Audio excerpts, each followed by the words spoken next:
আসসালামু আলাইকুম রাহমাতুল্লাহ। আপনি কি কখনো ভেবেছেন মৃত্যুর পর প্রথম রাতে কবরের ভেতরে কি হয়? সেই রাতে আপনার পাশে থাকবে না আপনার পরিবার, আপনার বন্ধু, আপনার সম্পদ, শুধু থাকবে আপনার আমল। আজকের ভিডিওটা মন দিয়ে দেখুন, আপনার দুনিয়ার জীবন বদলে যেতে পারে ইনশাআল্লাহ।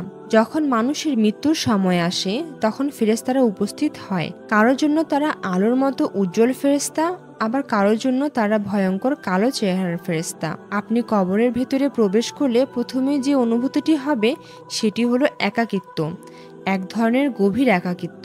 আপনার কাছে তখন কোনো বার্তা আসবে না, কারো হাত থাকবে না ধরার মতো। কবরের মাটি বিশাল নীরবতা, এই নীরবতাই প্রথম রাতের সঙ্গী, আর সেই নীরবতার মাঝে আপনার আমলের জবাব আসে। রাতটা হবে কঠিন, কারণ মানুষ সাধারণত জানে না যে জীবনের ছোট ছোট কাজগুলো কেমন বড় পরিণতি আনতে পারে। মৃত্যুর পর মানুষের সবচেয়ে ভয়ঙ্কর মুহূর্ত একটি হলো কবরের প্রথম রাত। রাসূল সাল্লাল্লাহু আলাইহি ওয়াসাল্লাম একটি হাদিসে বলেছেন, কবর হয় জান্নাতের বাগানের একটি অংশ, নয়তো জাহান্নামের একটি গর্ত। এই কথার ভেতর লুকিয়ে আছে এমন এক বাস্তবতা যা শুনলে শরীর কেঁপে উঠবে। ভাবুন তো, আপনি আজ এই পৃথিবীতে হাসি আনন্দে পরিবার পরিজনের সাথে সময় কাটাচ্ছেন, হঠাৎ কোনো একদিন মৃত্যুর ডাক আসবে এবং সেই মুহূর্তে আপনি চলে যাবেন এক অজানা জগতে। চারজন মানুষ আপনাকে কাঁধে তুলে নিয়ে যাবে মাটির নিচে। প্রিয়জনরা আপনাকে সেখানে শুইয়ে দিয়ে বলবে, আমরা তোমার জন্য দোয়া করব। তারপর তারা চলে যাবে, আপনি একা হয়ে যাবেন। আর সেই মুহূর্তে হাজির হবে দুজন ফেরেশতা, মুনকার নাকির। তাদের উপস্থিতি এতটাই ভয়াবহ হবে যে মৃত্যু মানুষটি ভয়ে কেঁপে উঠবে। তারা তিনটি প্রশ্ন করবে, যেগুলো আমরা পৃথিবীতে অসংখ্যবার শুনেছি, কিন্তু কবরের অন্ধকারে সেই প্রশ্নগুলো উত্তর দেওয়া সহজ হবে না। প্রথম প্রশ্ন করা হবে, তোমার রব কে? এখানে শুধু মুখের কথা যথেষ্ট নয়। জীবনে যদি আপনি সত্যি আল্লাহকে রব মেনে তার ইবাদত করে থাকেন, তাহলে সহজে উত্তর দিতে পারবেন, আমার রব আল্লাহ। কিন্তু যদি দুনিয়ার মোহে ডুবে থাকেন, নামাজ ভুলে যান, হারাম কাজে লিপ্ত থাকেন, তাহলে মুখ বন্ধ হয়ে যাবে আর উত্তর দিতে পারবেন না।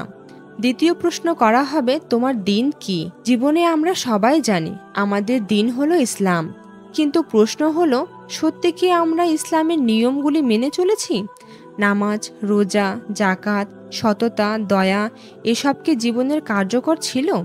যারা ইসলামের শিক্ষাকে নিজের জীবনের অংশ বানিয়েছে তাদের জন্য এই প্রশ্নের উত্তর সহজ, কিন্তু যারা অবহেলা করেছে তাদের জন্য এটি হবে কঠিনতম পরীক্ষা।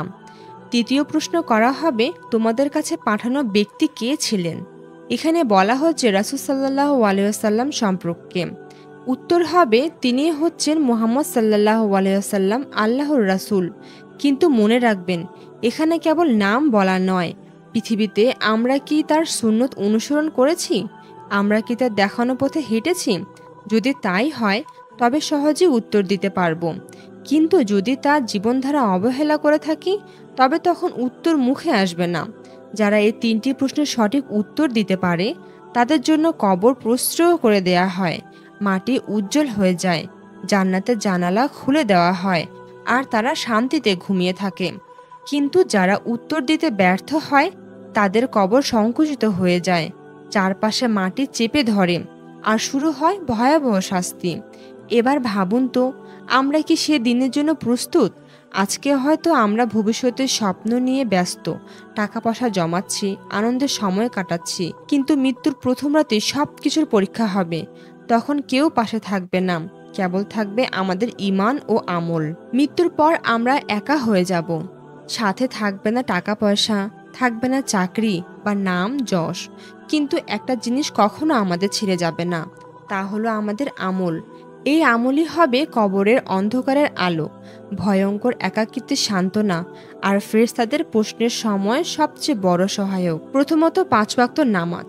রাসূল সাল্লাল্লাহু আলাইহি ওয়াসাল্লাম বলেছেন, কিয়ামতের দিন বান্দার প্রথম হিসাব হবে নামাজ থেকে।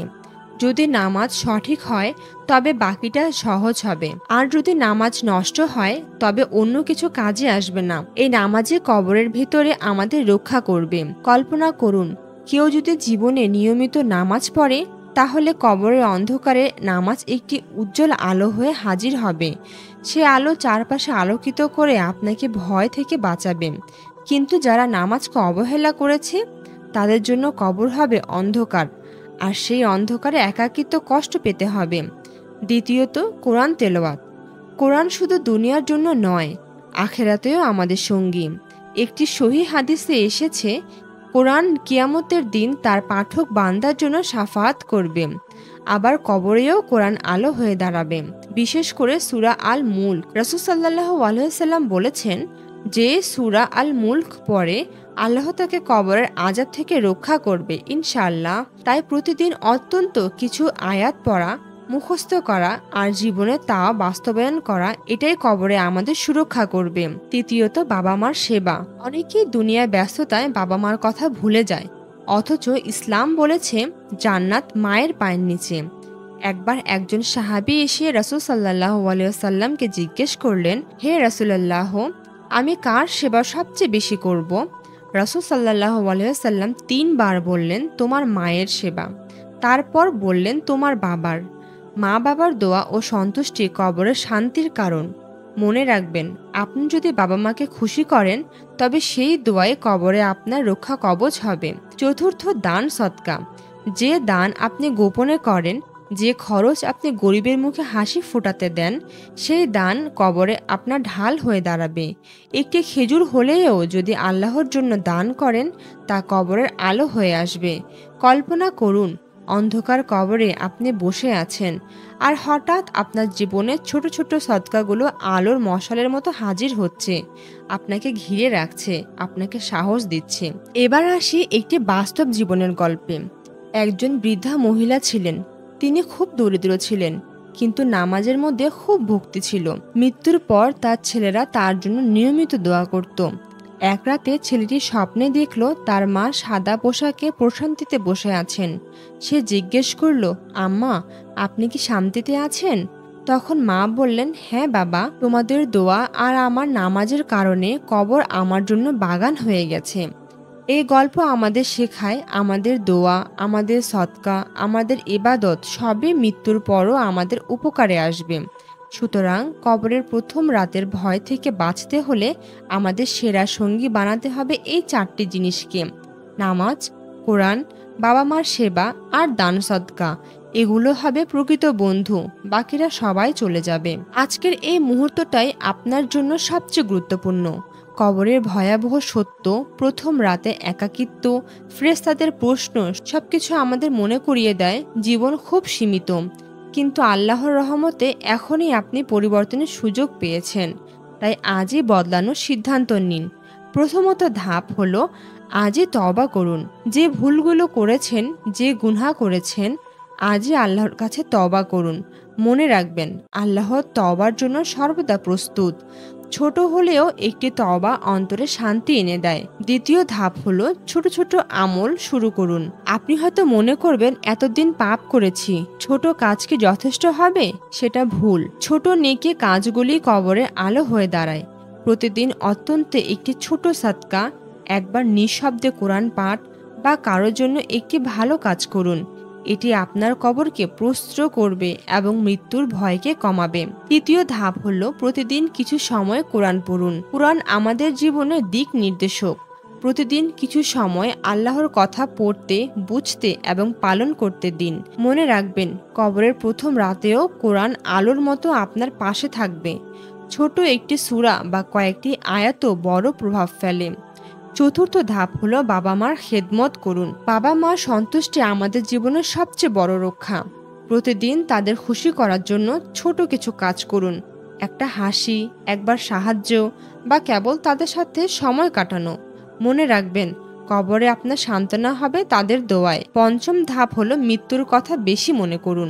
এটি ভয় দেখানোর জন্য নয়, বরং আপনাকে জীবন পরিবর্তনের জন্য জাগ্রত করার জন্য।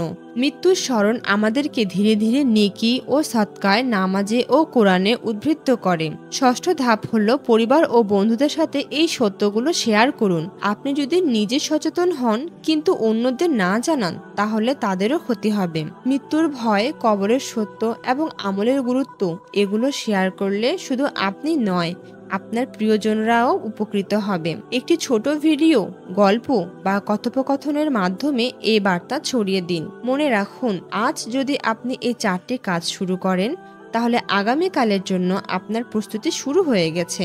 প্রতিটি ছোট নেকি কাজ, প্রতিটি দোয়া, প্রতিটি সাদকা সকলেই কবরের অন্ধকারকে আলোকিত করবে এবং আপনার আত্মাকে শান্তি দেবে। তাই আজ থেকে শুরু করুন প্রতিদিন একটি ছোট নেকি, একটি দোয়া, একবার বাবা মার মুখে হাসি ফোটানোর চেষ্টা। এটাই আপনার কবরকে আলোকিত করবে। আপনার জীবনে প্রতিটি মুহূর্তকে মূল্যবান করুন। প্রিয় দর্শক, আজকের ভিডিওটি যদি আপনার হৃদয় স্পর্শ করে থাকে, যদি কবরের প্রথম রাতের বাস্তবতা, আমলের গুরুত্ব এবং জীবন পরিবর্তনের বার্তা আপনার মনকে জাগ্রত করেছে, তাহলে আমি আপনার কাছে একটাই অনুরোধ রাখছি। ভিডিওটিতে লাইক দিন, শেয়ার করুন, চ্যানেলটিতে সাবস্ক্রাইব করুন আর কমেন্ট করুন। আপনার মতামত আমাদের জন্য খুবই গুরুত্বপূর্ণ। স্মরণ করুন, এটি শুধু একটি ভিডিও নয়, এটি একটি আহ্বান। একটি ছোট ক্লিক, একটি ছোট কমেন্ট আর একটি সাবস্ক্রাইব, এসব আল্লাহর পথে কাজ করতে সাহায্য করতে পারে। ভিডিওটি শেষ হলেও শিক্ষা ও সচেতনতা আপনার জীবনে শুরু হবে আজ থেকেই।